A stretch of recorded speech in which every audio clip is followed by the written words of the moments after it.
নারী নির্যাতনের সংবাদ যত পায় প্রশাসন বা সংবাদ মাধ্যমে, তার বেশিরভাগই সাজানো হয় কোনো পুরুষকে ফাঁসাতে। পুরুষ যখন নারীর অন্যায় আবদারগুলো মাথা পেতে না নেয় মেনে, নারী তখন মামলা করে তাকে নির্যাতনের অভিযোগ এনে। নারী বিয়ের পরে বধূ হয়ে শ্বশুরালয়ে আসার পরে পুরুষ তার সমস্ত দায়িত্ব কাঁধে নিয়ে তার কাছেও কিছু আশা করে। পুরুষ চায় পরিবারের সকল সদস্যদের নিয়ে একত্রে বাস করতে, নারী চায় সংসার ভেঙে আলাদা করে নিজের সংসার গড়তে। বাবা মায়ের যত্ন ও সম্পর্কে যখন ভাটা পড়ে যায়, পুরুষ তখন আপ্রাণ চেষ্টা করে নারীকে বোঝায়। পরিবারের সদস্যদের সাথে যখন শখের নারীর ঝগড়া বাড়তে থাকে, পুরুষ তখন অগ্নিকুণ্ডের অনলে পুড়তে থাকে। শখের নারীর অন্যায় আবদার যখন বাড়তে থাকে, পুরুষ তখন ক্রমান্বয়ে ধ্বংসের পথে এগুতে থাকে। পুরুষ ভীত বা ক্লান্ত হয় না পরিশ্রম ও যুদ্ধক্ষেত্রে, পুরুষ মানুষ ধ্বংস হয় পারিবারিক অশান্তি আর কলহেতে। পুরুষ যখন সহ্যের শেষে শান্তির আশায় নারীকে শাসন করে, নারী তখন স্বামীকে প্রতিপক্ষ করে নির্যাতনের অভিযোগ করে। স্বামী স্ত্রীর সম্পর্ক এমন যা বয়ে যায় এহকাল হতে পরকাল। কেন প্রতিপক্ষ হও দুজন দুজনার, কখনো ভালো হয়েছে কি এর ফল? নারী যদি থাকতে চাও রানীর বেশে স্বামীর ঘরে, আগে শ্বশুর শাশুড়িকে আপন করো, স্বামীকে রাখো পরে।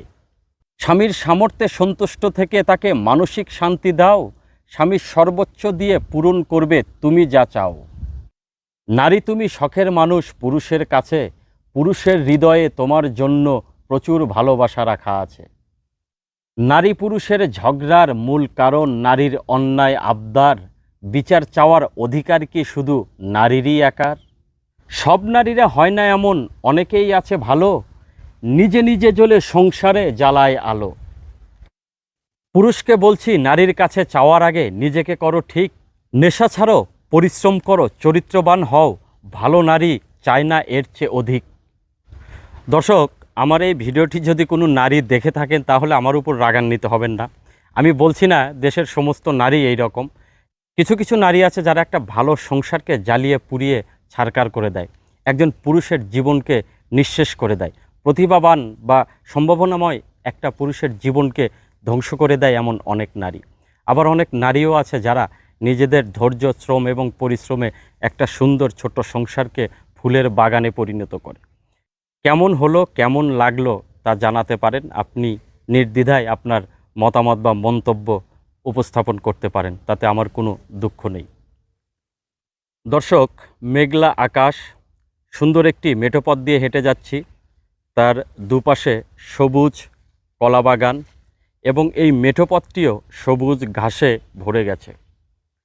রাস্তার পাশ দিয়ে বিভিন্ন ধরনের বনজ গাছপালা লতাপাতা গজিয়েছে এবং অনেক বনজ গাছগাছরায় সুন্দর ফুলও ফুটেছে। মাঝে মাঝে বাতাস দোল দিয়ে যাচ্ছে, এলোমেলো বাতাসে এখানকার প্রকৃতি দারুণ উপভোগ্য হয়ে উঠেছে। এই যে দেখুন, এখানে কিছু বনজ গাছপালা, এটার নাম কি আমি সঠিক জানি না, তবে দেখুন কত সুন্দর ফুল ফুটেছে। দারুণ সুন্দর একটি দৃশ্যের সৃষ্টি হয়েছে এখানে। এই জায়গায় এর আগেও এসেছি, অনেকবার আসা হয়েছে। সুযোগ পেলেই এই রকম জায়গায় আসি। গ্রাম এবং প্রকৃতিকে ভালোবাসি বলেই সুযোগ পেলেই এই রকম জায়গায় চলে আসি। দেখুন দূরের আকাশ, সাদা মেঘ, মাঝে মাঝে একটু নীলাভ ভাবও আছে। সামনেই শরৎকাল আসতে চলেছে, যার কারণে আকাশ একটু একটু নীল হতেও শুরু করেছে। এই যে এখানে আরও একটি বনজ গাছ, ছোটোবেলায় এই গাছ ছিল আমাদের খেলার সাথী। গ্রামে যারা বসবাস করেন তারা জানেন, চেনেন। দেখুন কত সুন্দর ফুল ফুটেছে এবং সুন্দর ফলও ধরেছে। গ্রামের এই দৃশ্যগুলো বেশ ভালো লাগে। দর্শক, ঘাস লতাপাতাও যে দেখতে অসম্ভব সুন্দর হয়, এটি তার একটি প্রমাণ। দেখুন এখানে এই রাস্তার পাশে এই ঘাসের থোকাটি কত সুন্দরভাবে বিকশিত হয়েছে। সবুজ এবং সুন্দরের এক দারুণ সমন্বয়। দর্শক, আজকের ভিডিও এখানেই শেষ করছি। পরবর্তী ভিডিও দেখার আমন্ত্রণ জানিয়ে অসম্ভব সুন্দর সবুজ এই মেঠোপথ থেকে আজকে বিদায় নিচ্ছি। ভালো থাকবেন, ধন্যবাদ।